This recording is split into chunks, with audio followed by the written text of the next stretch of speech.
memberikan pujian yang terbaik bagi Tuhan saat ini. Kita akan pujian kita dipilih dari segala bangsa. Tuhan telah memilih sahabat saudara mencari makhluk Tuhan.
Haleluya.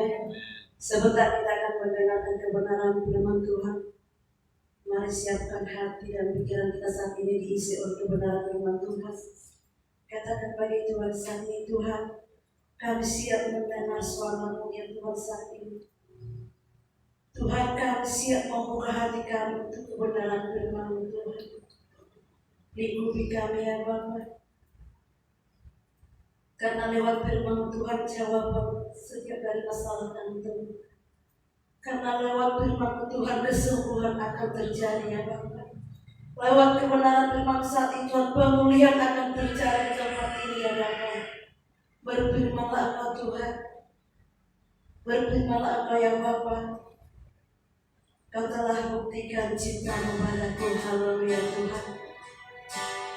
Untuk menghormati firman Tuhan, saja puji Tuhan kemuliaan yang baik ini.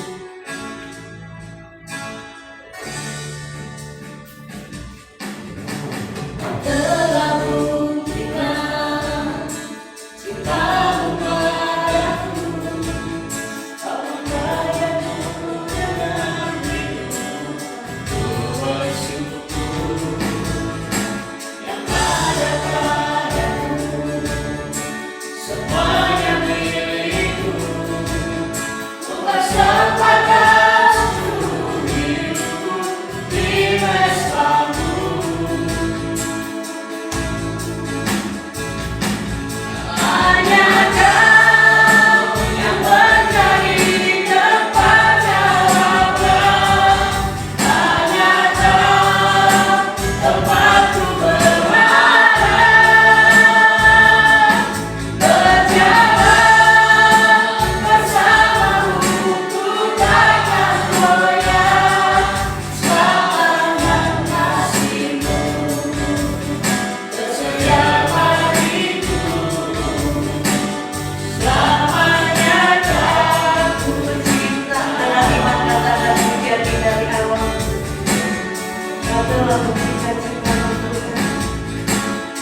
Mari kita tundukkan kepala kita berdoa. Kami bersyukur Tuhan, kami berterima kasih karena kasih setia Tuhan yang melimpah atas hidup kami. Kami menaikkan syukur karena tangan Tuhan yang menopang kami, menolong kami, memberkati kami pada siang hari ini dalam ibadah kami ya Tuhan. Kami memerlukan Tuhan, kami membutuhkan Tuhan, karena firman itu yang bisa mengenyangkan dahaga kami, lapar kami secara rohani. Kami memerlukan Tuhan. Berfirmanlah, kami siap untuk diberkati. Kami siap untuk dibenahi oleh firman Tuhan. Di dalam nama Tuhan Yesus kami bersyukur. Haleluya. Amin, amin. Silakan dulu Bapak Ibu. Shalom. Shalom, puji Tuhan, hari ini kita bisa bersama-sama kembali untuk beribadah bersama kita hari ini. Pointernya. Oh ya, sudah.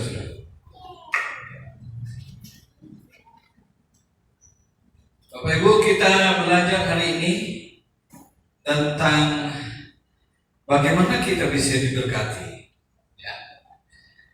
Tentu kita memerlukan tiga berkat.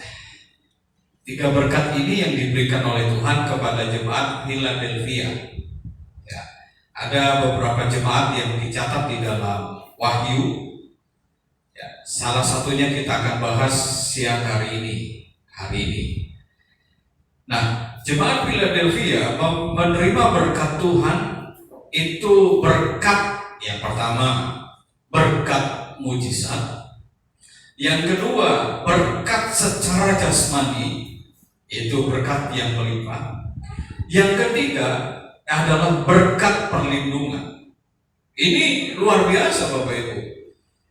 Oleh karena itu mari kita belajar apa yang harus dilakukan. Karena selalu saya berkata bahwa ada sebab maka ada akibatnya. Kalau ada akibat maka itu ada sebabnya. Bagaimana jemaat Philadelphia begitu diberkati oleh Tuhan dengan tiga mujizat yang mereka terima, maka apa yang harus kita lakukan? Nah, ini yang kita contoh, ini yang kita tiru, ini yang kita teladani apa yang harus dilakukan. Wahyu pasal yang ketiga ayat 7 dan 8. Dua ayat ini menjadi renungan kita, menjadi pembelajaran kita hari ini. Mari kita membacanya bersama-sama. Ayat ini hanya 2 ayat. Mari kita membacanya bersama-sama. 1, 2, 3. Dan tuliskanlah kepada malaikat jemaat di Philadelphia. Inilah firman dari yang kudus, yang benar, yang memegang kunci Daud. Apabila ia membuka, tidak ada yang dapat menutupnya. Apabila ia menutup, tidak ada yang dapat membuka. Aku tahu segala pekerjaanmu. Lihatlah, aku telah membuka pintu bagimu yang tidak dapat ditutup oleh seorang pun. Aku tahu bahwa kekuatanmu tidak seberapa, namun engkau menuruti firman-Ku dan engkau tidak menyangkal namaku. Luar biasa Bapak Ibu dikasih Tuhan. Ayat ini mungkin kita sering mendengarnya, ketika kita menghadapi masalah atau mendapati berkat, maka kita berkata, kalau Tuhan sudah memberkatimu, tidak ada tangan yang bisa menutupnya. Kalau percaya dalam menerima masalah, kalau Tuhan sudah mengizinkan masalah, tidak ada satu tangan pun yang bisa menghalanginya. Nah, Bapak Ibu kasih Tuhan, kita belajar dari kejadian yang ada di Philadelphia ini. Tentu kita merindukan seperti yang mereka diberkati. Mereka menerima berkat mujizat, mereka menerima berkat, mereka menerima perlindungan. Tentu yang saya bilang di awal, kita sangat merindukan hal ini. Kalau saya bertanya, tentu kita berkata, tentu saya akan memerlukan ini, Pak. Nah, Bapak Ibu dikasih Tuhan, di ayat 10 saya mengutipnya. Sebelum saya membahas satu-satu, jadi sekalian saya membaca 3 ayat, 7, 8, dan 10. Karena engkau menuruti firman-Ku, engkau tekun menantikan Aku, maka Aku pun akan melindungi engkau dari hari pencobaan yang akan datang atas seluruh dunia untuk mencobai mereka yang diam di bumi. Secara garis besar, mereka orang yang taat atau yang menuruti firman Tuhan. Bapak Ibu, saya tidak jemu-jemu mengajar bagi kita semua. Mari, saya selalu mengajak, mari kita selalu taat kepada perintah Tuhan. Karena hanya dengan taat kepada perintah Tuhan lah, maka kita akan menerima segala berkat Tuhan. Gak mungkin orang yang menerima berkat Tuhan adalah orang yang taat, gak mungkin. Sebaliknya, gak mungkin orang yang orang yang taat tidak menerima berkat Tuhan. Pasti menerima berkat Tuhan. Nah, kalau kita melihat orang lain, Pak, gak taat kepada perintah Tuhan, tetapi kenapa orang diberkati Tuhan?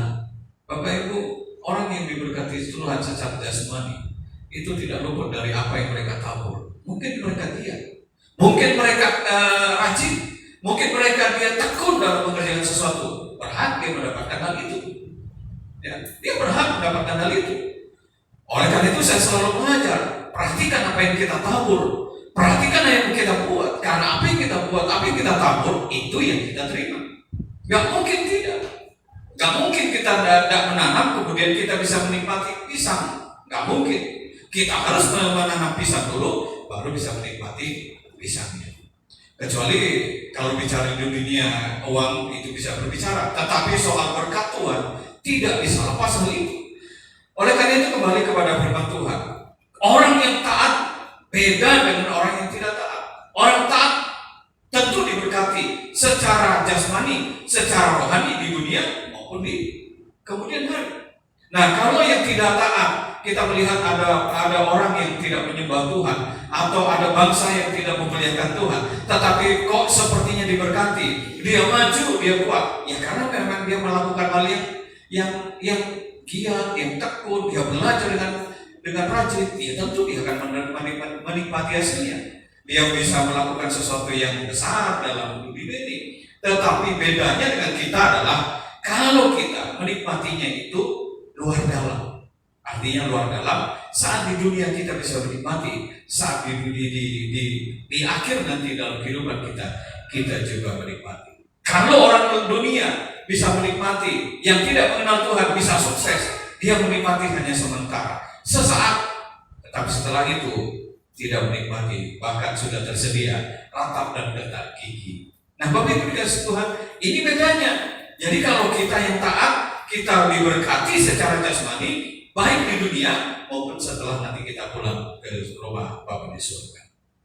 Nah, Bapak Ibu dikasih Tuhan, kita merindukan hal itu, ya. Merindukan di tahun 2020 ini kita merindukan Tuhan membuka pintu mujizatnya. Ya, kalau kita mendengar atau membaca di WA, kita sudah mendengar saudari kita sudah mendapat pekerjaan. Ini suatu mujizat yang diterimanya. Ini berkat yang bisa diperolehnya. Nah, Bapak Ibu dikasih Tuhan, kita merindukan hal ini.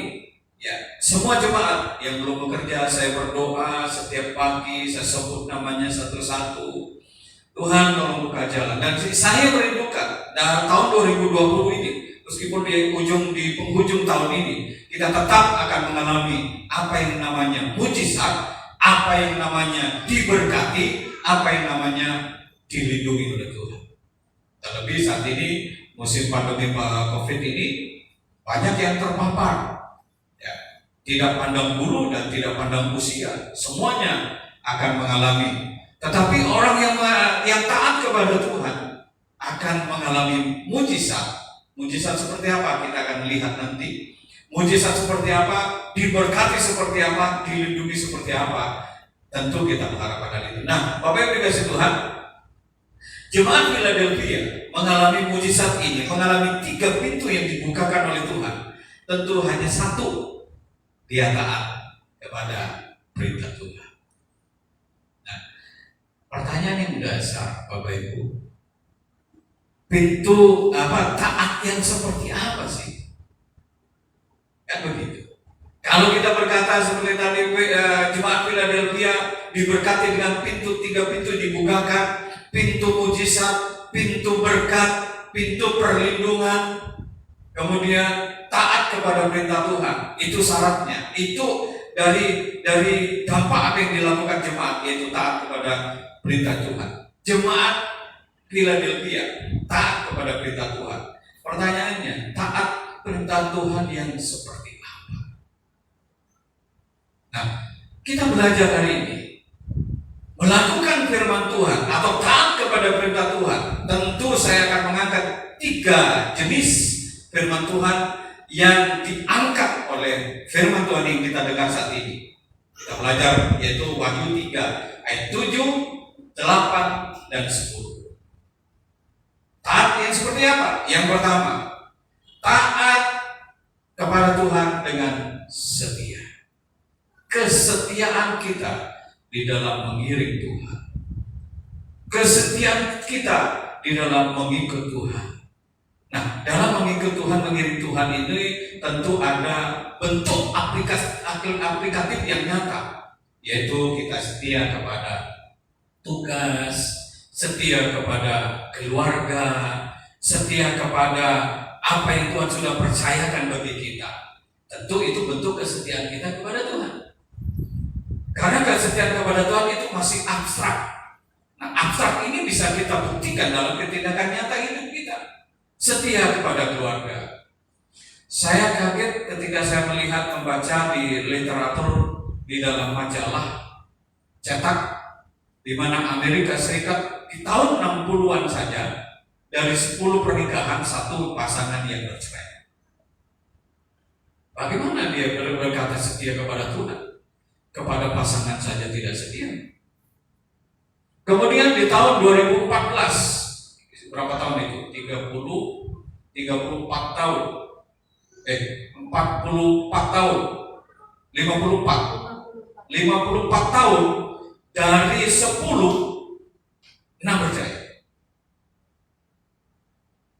Dari 10 6 bercerai. 54 tahun kemudian. Nah, 2014 sampai sekarang 2020 lebih mengerikan.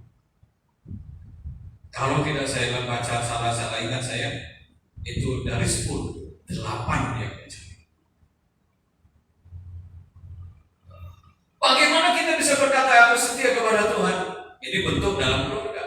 Kalau dalam pekerjaan, bagaimana Tuhan bisa kita berkata setia kepada Tuhan ketika kita sudah diberi kepercayaan oleh Tuhan, ini kerjakan. Kita banyak cincong, banyak alasan untuk berkata, aduh, gak setia. Memang kita tidak berkata dengan mulut, tapi dengan bukti, dengan perlakuan kita gak setia. Satu contoh, dalam pekerjaan. Saya berharap yang sudah melakukan pekerjaan tidak melakukannya. Tidak setia maksud saya, kita harus setia. Kita bekerja sebagai misalnya operator.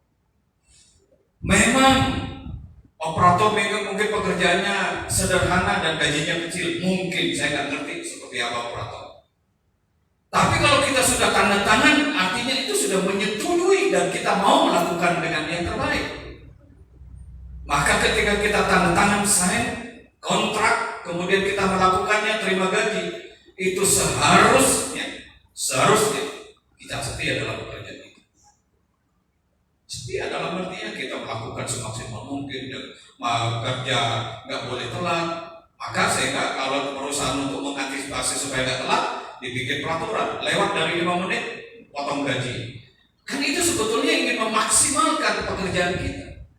Orang Kristen saya kasih tahu, kita harus bertanggung jawab dalam hal itu.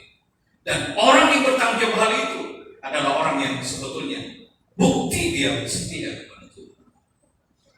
Orang yang gak setia dalam pekerjaan, gak mungkin dia setia kepada Tuhan. Bapak Ibu, saya sebagai hamba Tuhan cukup lama. Saya tahun 90 saya sekolah kitab, 94 saya lulus, kemudian saya pelayanan sampai sekarang. Kadang-kadang saya merasakan ya namanya pekerjaan rutinitas yang sudah terbiasa, kadang-kadang kita lemah, aduh kayaknya malas. Berapa dengar ya renungan saya lihat pagi, saya kasih, kemudian jam 12 siang saya lihat, ya cuma 3 orang yang mendengar, ya cuma 4 orang yang mendengar.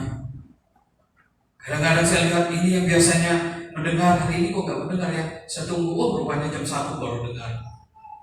Saya kenapa gitu? Sebetulnya jujur, kadang-kadang saya berkata, Tuhan, gak ada yang dengar Tuhan. Tuhan ingatkan saya, oh tidak, bukan tidak dengar. Buktinya ketika kamu lupa mau menyampaikan. Jadi saya pernah memberikan satu renungan, ya, belakangan ini, kemudian saya lupa ke format orang lain. Ada beberapa orang yang saya kasih renungan, ya, saya kasih format ke orang lain dan saya lupa format itu. Saya cuma ke gereja kita, ke GBI, ke grup kita, saya lupa format ke orang lain. Ada beberapa orang, saya nggak sebutkan di sini. Kemudian dia SMS saya, Pak, renungannya mana? Waduh, saya ingatkan Tuhan begini, coba baca WA itu baik-baik. Orang menunggumu renungannya, ingin dikuatkan, ingin disegarkan oleh firman Tuhan. Tuhan, ya juga ya. Nah, kita harus setia. Mungkin cuma sedikit yang mendengar. Saya ingin belajar setia, tidak masalah Tuhan. Saya bangun pagi, saya baca firman Tuhan dulu, kemudian saya bawa renungan. Kita setia. Nah, dalam hal mengikut Tuhan pun begitu. Dalam ibadah, jangan hanya ada masalah baru rajin. Ketika tidak ada pekerjaan baru rajin. Ketika sudah dapat pekerjaan, ketika sudah diberkati dalam pernikahan, memang mengalami hal ini. Sebelum diberkati pernikahan, dia rajin. Saya berkata, kamu rajinnya? Oh rajin. Setelah nanti diberkati rajinnya? Oh pasti Pak. Delalah orang Jawa bilang. Setelah diberkati seminggu oke, 2 minggu oke, sebulan masih oke. Giliran masuk ke 3 bulan. Kenapa? Gak ada kerjaan Pak. Oh banyak alasan. Saya kasih tahu Bapak Ibu, kita harus setia dalam mengiring Tuhan. Ya, setia. Hujan aja sedikit sudah banyak yang datang. Coba, bagaimana kita berkata Tuhan membukakan pintu berkat kalau kita tidak setia? Jemaat Philadelphia begitu setia dalam mengiring Tuhan. Terbukti. Kita mencatat jemaat Philadelphia mengalami penganiayaan. Tapi dia tetap mengandalkan Tuhan sebagai Tuhan dan Juru Selamat.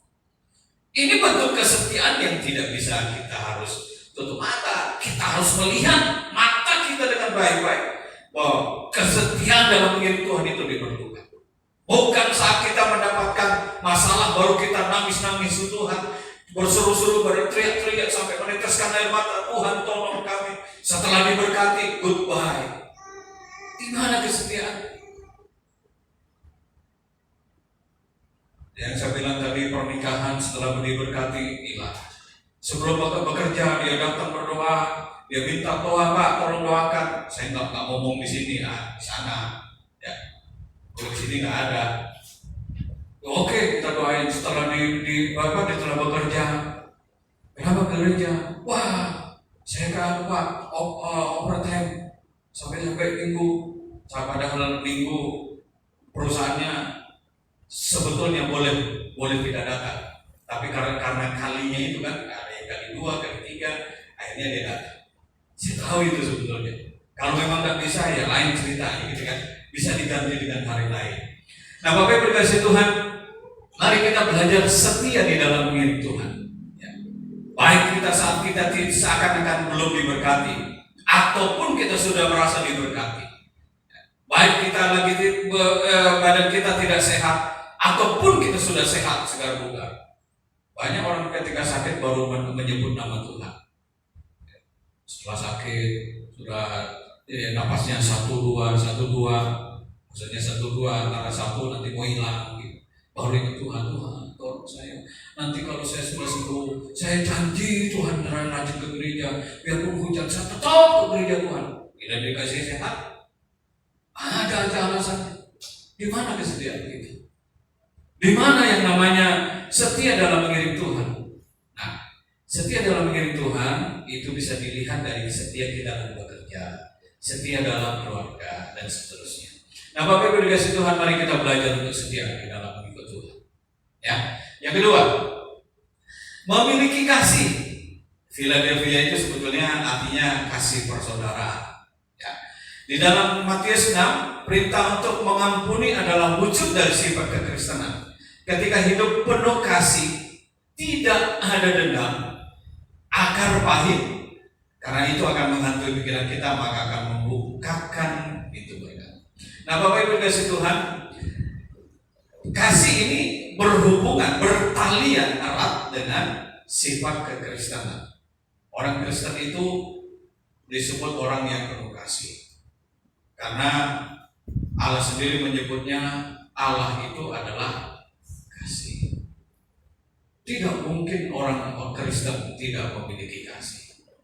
Tidak memiliki kasih di sini misalnya ada dendam. Bagaimana kita disebut orang Kristen, pengikut Tuhan, anak Allah yang adalah Allah itu kasih, sedangkan kita tidak memiliki kasih, kita dendam. Dendam, Bapak Ibu, saya melihat di salah satu buku, saya lupa ingat, tapi kira-kira begini. Dendam itu akan menurunkan imunitas dalam diri kita. Marah yang berlebihan, marah sekian menit akan menghancurkan imun sekian menit, merusak dalam tubuh kita. Nah, dendam juga demikian. Banyak orang Kristen masih dendam. Saya kadang bingung, kenapa harus dendam? Oh, kita berkata, Pak, kalau kesalahannya cuma 1-2, oke lah kita tutup mata melupakannya. Ini Pak, kesalahannya hampir angka 10, 9,5. Kalau 10 angka sempurna misalnya. Dia sudah 9 sampai 95, Pak, gimana saya bisa melupakannya? Saya kasih tahu. Dan ini saya kasih tahu kepada Bapak Ibu, karena ada jemaat yang mengadu ke saya dulu ceritanya. Bagaimana Pak saya bisa mengampuni? Oh, diceritakan apa begini, saya disakitin begini, A, B, C, banyak diceritakan. Coba saya kasih tahu begini, ada di cerita kita. Ketika ada orang yang datang kepada orang yang punya utang, misalnya anak saya Debbie punya utang ke saya. Debbie utangnya cuma 5, di Alkitab diceritakan cuma 500 kalau nggak salah, 500 dinar. Kemudian Debbie berkata, saya nggak bisa nggak bisa bayar. Karena berbelas kasihan, saya bilang oke lah, saya ampuni kamu. Oke ya, saya ampuni ya. Bukan 500 dinar, 10.000 dinar. 10.000 dinar. Oke, saya ampuni. Oke, setelah diampuni, Debbie rupanya pernah minjemin misalnya misal contoh si Nova misal. Contoh ya Nova ya. Nova cuma pinjam 500 perak. Debbie marah-marah. Utangnya bayar nggak bisa. Ini, maaf lah, nggak bisa ini. Nggak bisa, harus ampuni. Malah dipenjarakan, dituntut dipenjarakan. Kira-kira kita seperti itu. Kita punya orang lain punya masalah yang sedikit ke kita, yang hanya 500 dinar saja. Kemudian kita nggak mau mengampuni. Maka kata Tuhan, ketika kamu tidak bisa mengampuni sesamamu, aku juga tidak mengampuni. Kita minta diampuni sama Tuhan. Berapa banyak dosa kita? Seperti tadi yang saya katakan mungkin 10.000, mungkin kata 10.000 belum cukup mewakili dosa kita kepada Tuhan. Kata Tuhan, dosamu merah seperti kermisi. Merah seperti kermisi itu sudah betul-betul merah dan ampun. Tuhan uji dan putihkan seperti salju. Bayangkan, begitu banyak kemudian Tuhan katakan, aku ampuni engkau. Masakan orang yang bersalah kepada kita, yang diceritakan dari A, B, C sampai Z, nggak bisa diampuni, itu hanya kecil, tidak menghilangkan nyawa. Kita bisa menghilangkan nyawa Tuhan Yesus. Oh Bapak ya, betapa Tuhan mengasihi kita. Adakah alasan lain kita tidak bisa mengampuni? Ilustrasi di Alkitab tentang hutang itu sungguh pas. Kita berhutang banyak kepada Tuhan. Tuhan berkata, aku lunaskan engkau. Kemudian kita pulang, orang lain punya hutang ke kita, tidak bisa dituntut sampai dihukum mati atau dipenjara. Di mana kasih kita sebagai orang Kristen? Kasih orang Kristen identik dengan kasih. Nah, Bapak Ibu dikasih Tuhan, mari kita jangan memiliki dendam. Kita mungkin berkata, aduh Pak, sakit banget Pak, sampai ulu hati. Sakitnya tuh sampai di sini, misalnya. Seberapa sih dengan jahatnya kita ke Tuhan? Dengan dosa yang kita dibandingkan dengan kita dengan Tuhan? Nggak seberapa kesalahan orang lain. Nggak seberapa. Nah, Bapak Ibu, saya kasih tahu ke jemaat yang datang ke saya ceritakan itu. Dan saya kasih contoh. Saya pun dulu pernah sakit hati dan dendam.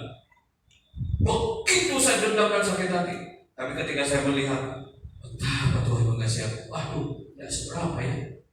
Dosa orang itu ke aku nggak seberapa udah. Iya. Seberapa sih? Coba kalau renungkan kita satu hari sudah berdosa sama Tuhan berapa kali? Pikiran kita, perbuatan kita, kata-kata kita nggak menghargai Tuhan, mau banyak lagi. Seberapa sih? Baru satu hari. Belum lagi soal nafas yang kita harus beri kepada Tuhan. Tuhan gratiskan, oke gratiskan. Nggak seberapa. Orang lain yang bersalah dengan kita nggak seberapa. Ketika kita memandang begitu Allah mengasihi kita, itu syirik. Bandingan yang pas, dosa orang lain bagi kita mungkin setetes dibandingkan dengan air laut. Itu bandingan yang pas menurut saya. Orang lain hanya bersalah ke kita hanya satu tetes, tapi satu tetes itu bisa merusak semuanya kan? Tapi coba kita bandingkan dengan sesamudra, satu tetes lalu samudra, gak ada apa-apanya. Jangankan satu tetes, satu ember kita air tawar taruh di air laut tidak akan pernah jadi tawar. Sama kira-kira dalam hidup ini, tidak akan mempengaruhi, tidak akan membuat kita tergoyahkan. Aku melihat kasihnya Tuhan yang begitu besar dibandingkan dengan orang lain kepada kita, tidak ada apa-apanya. Kesalahan orang lain tidak ada apa-apanya. Kasihnya Tuhan begitu besar kepadaku, dan betapa aku berdosanya kepada Tuhan. Nah, oleh karena itu mari kita memiliki kasih. Kasih tidak dendam. Jangan juga punya akar pahit. Akar pahit, punya akar pahit ini sebetulnya kalau saya bicara akar pahit ini, saya banyak menemui akar pahit. Istri saya juga waktu Bapak saya pulangnya kemudian cerita bagaimana ada seorang pendeta yang akar pahit kepada bapaknya dan seterusnya. Dan saya juga melihat bagaimana anak yang kemudian memiliki akar pahit kepada orang tuanya karena ditelantarkan, masa waktu gak punya duit ditelantarkan sehingga mempunyai akar pahit dan dia benci kali bapaknya. Bapak Ibu saya kasih tahu, akar pahit ini akan menghalangi berkat Tuhan untuk kita. Dendam, akar pahit akan menghalangi berkat turun atas hidup kita. Oleh karena itu, hilangkan saja. Kenapa harus akar pahit? Cabut aja akar pahitnya, kasih ke Tuhan dah, ampuni udah selesai. Waduh Pak, gak semudah itu. Yakin belajar. Kita coba renungkan seberapa besar Allah mengasihi kita. Kalau saya mengandai-andai lagi kan, kalau seandainya saya menjadi Tuhan, saya tadi ampuni, gak terampuni, salah lagi, saya bisa marah. Tapi Tuhan luar biasa, panjang sabar, panjang kasihnya panjang sekali ya, dan luar biasa. Oleh karena itu akar baik kita buang. Jangan pelihara akar baik, karena akar baik itu, dendam itu akan menghalangi berkat kita. Di dalam Yesaya dengan jelas dikatakan, Yesaya 59, ya, tangannya bukan kurang panjang untuk menolong kita, telinganya tidak kurang tajam untuk mendengar kita, tetapi yang menghalangi tangannya itu mencapai ke kita, telinganya itu sampai tidak mendengar apa yang kita serukan, itu karena kesalahan dan dosa kita.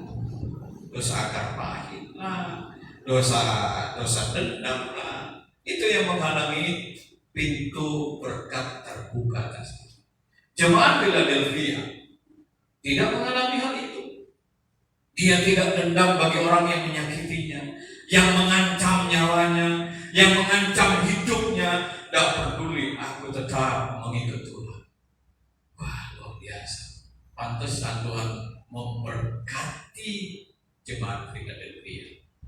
Mujizatnya terus Tuhan berikan, berkatnya mengalir, dan perlindungannya nyata bagi jemaat Philadelphia. Kenapa? Dia taat kepada, setia kepada Tuhan, dan yang kedua, dia memiliki kasih satu dengan yang lain, saling memperhatikan satu dengan yang lain. Mungkin orang lain satu lihatnya kok lemah, kita motivasi dia, karena setiap kita kan beda-beda. Paulus memberikan gambaran bahwa kita ini satu tubuh tapi banyak anggota. Satu gereja ini satu tubuh tapi banyak anggota. Ada yang menjadi pengkhotbah seperti saya, ada yang menjadi WL seperti Pak Kasih tadi, seperti Pak Joshua, ada yang bagiannya di WL, Saudari Nova. Oh, ada yang main musik, Noni, ada yang begini. Itu kayak anggota tubuh, tapi satu tubuh kita, yaitu tubuh Kristus. Ada bagian-bagiannya. Kita nggak bisa berkata, itu nggak ada artinya, itu cuma orang habis gereja cuma ngatur bangku. Siapa bilang yang ngatur bangku, cuma nyapu gereja itu yang lemah? Nah, justru yang lemah kita harus memberikan penghormatan kepada yang lemah. Ada firman Tuhan. Kan kita satu anggota, satu tubuh banyak anggota. Ada yang begini modelnya, ya kayak tubuh kita lah. Ada hidung, kenapa hidung kok maju ke depan, bukannya ke dalam di sana? Kalau ke dalam jadi pesek kan? Kenapa mata harus bulat? Kenapa telinga harus begini? Ya itu karena memang itulah satu tubuh. Oh, telinga fungsinya mendengar, mata melihat harus bulat. Coba kalau mata tadi tajam begini, kan repot, gitu kan? Ini kan bicara fungsi, bicara keanggotaan ke satu dengan yang lain. Kita harus mengasihi satu dengan yang lain. Yang lain punya uang, bantu yang lemah. Oh, yang lain kuat berdoa, doakan yang lain. Oh, yang lain bisa memperhatikan, yang lain hanya bisa berkunjung-kunjung, nggak masalah. Yang suka berkunjung datangi teman yang nggak datang, ayo ke gereja, nggak masalah.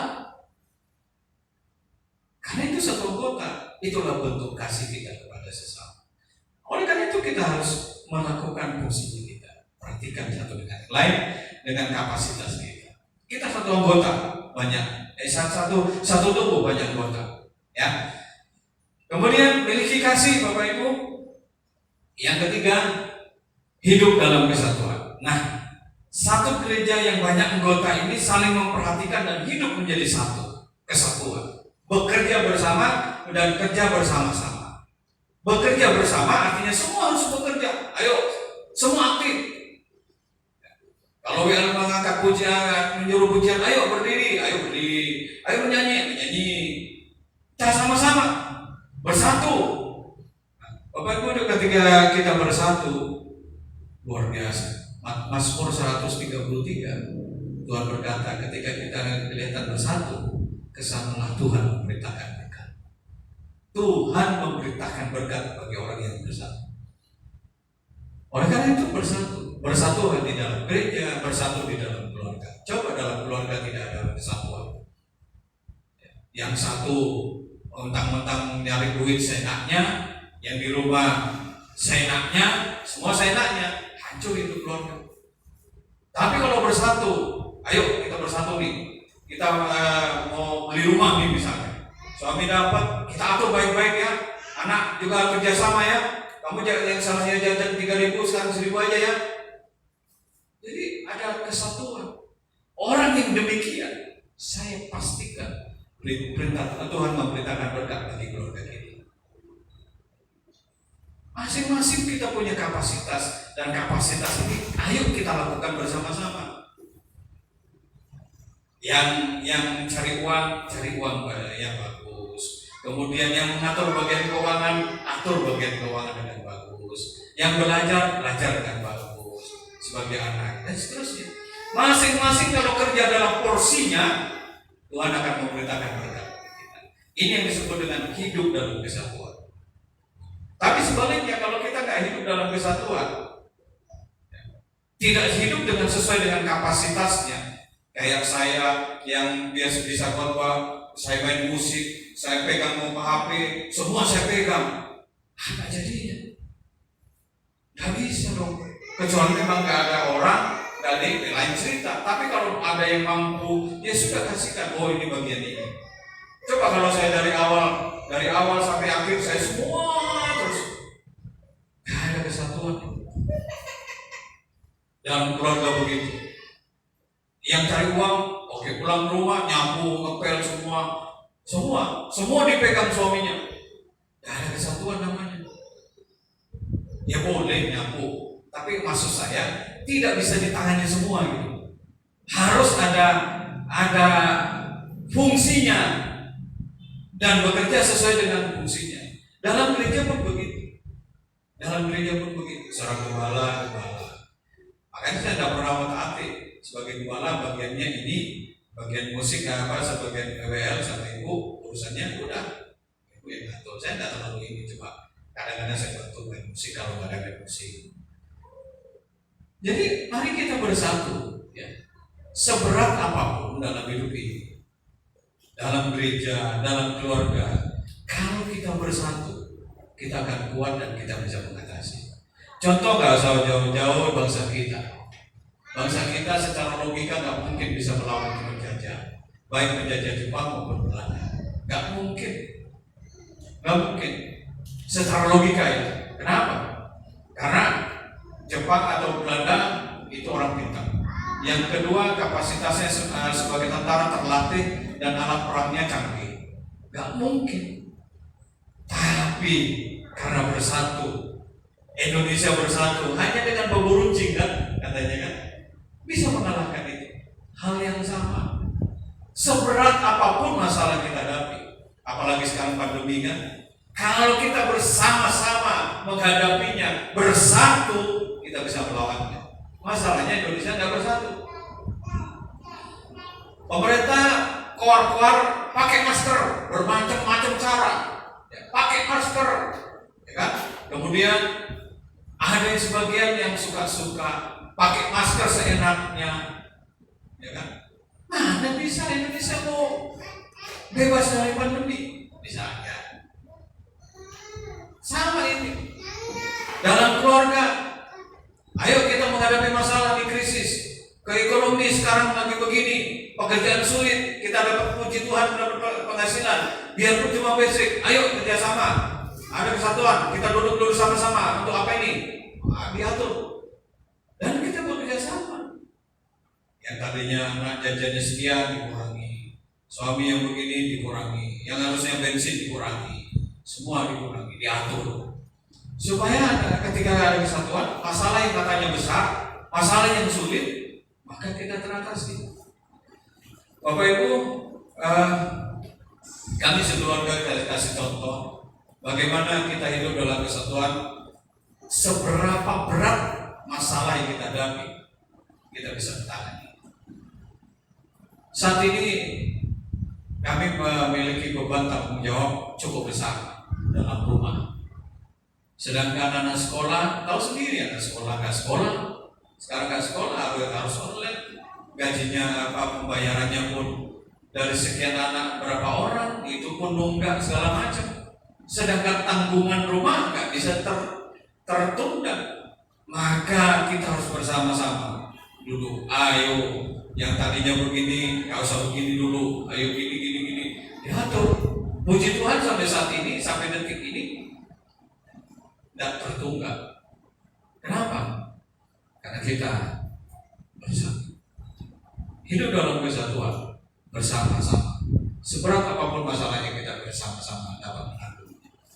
Kalau nggak tanggung, kalau cuek satu dengan yang lain, yang saya hidupnya kayak kemarin misalnya seperti dulu, ngajak, ayo bermagang, saya dari sekian, dari saya sekian, misalnya, saya tetap melakukan itu, ya, udahlah selesai itu, gitu kan? Oleh karena itu mari kita memiliki kesatuan. Nah, soal kebersamaan ini paling tidak mencakup 3 hal, ya, mencakup 3 hal. Ini yang menurut saya cukup penting. Bersatu dengan diri sendiri, artinya kita harus menyadari siapa kita dan kita harus bersyukur atas hidup ini. Jangan kita membandingkan orang dengan yang lain. Bersatu dari diri sendiri dulu. Sebelum dengan orang lain, dengan diri sendiri dulu. Kita diciptakan begini, harus kita syukurin. Harus kita syukurin, harus kita benahi sendiri. Ya. Banyak orang yang tidak bersatu dengan dirinya. Contohnya, yang tidak bersatu dengan dirinya melihat orang lain sukses, ya kita melihat, waduh, kenapa saya begini ya? Orang lain cantik, kenapa saya begini ya? Lihat rambut panjang, lurus, kita keriting, kita berkata, ya, kenapa saya keriting ya? Kita nggak berdamai dengan diri sendiri. Kita tidak bersatu dengan diri sendiri. Jadilah diri sendiri. Jadilah dirimu sendiri. Dan Tuhan akan memakai sesuai dengan kapasitas dan diri kita. Nah, Bapak Ibu dikasih Tuhan, tidak perlu kita membandingkan diri sendiri dengan orang lain. Ini membuat kita tidak bisa menerima atau tidak bersatu dengan diri sendiri. Ini penting. Ya, ini penting. Kadang-kadang kita kan tanpa sengaja membandingkan kita dengan orang lain, baik secara ekonomi, baik secara fisik, dan lain-lain. Banyak kita. Oh, kenapa ya aku tidak seperti itu? Kenapa ya aku tidak seperti itu? Puji Tuhan kita masih lengkap. Bagaimana yang tidak punya tangan? Bagaimana yang tidak punya jari, yang cacat, yang macam-macam lah. Tapi kita masih bersyukur. Oleh karena itu kita harus berdamai atau bersatu dengan diri sendiri. Dengan kata lain, menerima apa yang sudah Tuhan berikan kepada kita. Nah, ada yang di bawahnya itu, coba di bawahnya itu, bersatu dengan diri sendiri, bersatu dengan sesama. Ada di bawahnya itu, bersatu dengan sesama. Oh, terbuang, kecilkan. Bersatu dengan sesama, artinya kita setelah menerima diri sendiri, kita akan bisa bersatu dengan sesama. Kita bisa melihat kekurangan-kekurangan orang lain dan tidak mempersoalkan. Oh, berarti orang lain kelebihan ini, aku di sini, ayo kita sama-sama. Ya kan? Oh, suami pandai mencari uang, istri mengatur keuangan. Nah, yang suami mencari uang, uangnya kasih istri untuk bisa diatur. Ini bisa bekerja bersama dengan orang lain, bersatu dengan sesama. Ini penting.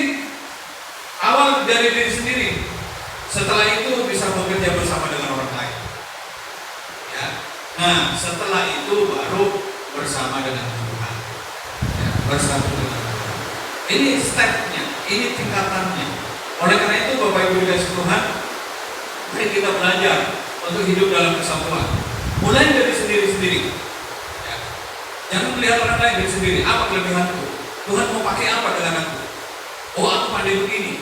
Ayo kita kerjakan. Jangan membandingkan dengan orang lain. Orang lain pandai matematika ya, aku kok enggak? Ya mungkin kita tidak pandai matematika, tapi kita pandai di menghafal. Oh, pandai di bahasa. Oh, pandai di ini, di kerajinan. Oh, pandai begini. Silakan. Ya, silakan. Jadilah diri sendiri, berdamai dengan diri sendiri. Kemudian kita bisa berdamai dengan sesama, dan selanjutnya kita bisa berdamai dengan Tuhan. Nah, Bapak Ibu dikasih Tuhan, saya ingin mereview. Untuk kita bisa mendapatkan berkat Tuhan, yang pertama kita harus taat kepada perintah Tuhan. Perintah Tuhan yaitu dengan setia kepada Tuhan. Apapun keadaannya, mau diberkati, mau tidak diberkati, mau sehat ataupun sakit, tetap kita setia di dalam diri Tuhan. Kemudian yang kedua, kita memiliki kasih. Setelah taat, setia, kemudian kita memiliki kasih. Setelah memiliki kasih, baru kita hidup dalam satu dengan yang lain. Dan hal ini membuat maka 3 mujizat itu akan kita pilih. Pintu mujizat yang tadinya tidak cukup ekonomi menjadi cukup, yang tadinya kita tidak kuat menghadapi masalah menjadi kuat. Itu mujizat yang pertama. Yang kedua, setelah mujizat itu ada berkat Tuhan. Bukan hanya cukup, tapi kita bisa menikmati kecukupan itu. Biarpun gajinya basic, tapi kita bisa mengatur dengan baik dan kita bisa menikmati pengaturan itu. Meskipun tidak semewah orang lain, tapi dengan yang sederhana kita bisa menikmati. Itulah berkat, mujizat berkat yang kedua, pintu berkat. Berkat bukan soal jumlah nilai, tetapi kualitas dari berkat itu kita bisa nikmati. Yang ketiga, kita perlindungan. Perlindungan di sini dimaksud adalah kita bisa dilindungi dari segala macam yang bukan dari Tuhan, tetapi justru kita bersama dengan Tuhan. Tetap dalam jalurnya Allah, tetap dalam kebenarannya Allah. Biarlah kita diberkati seperti jemaat Philadelphia, dengan setia, memiliki kasih, dan hidup dalam kesatuan. Tuhan Yesus memberkati. Amin. Buat firman Tuhan pada siang hari ini. Mari kita naikkan pujian.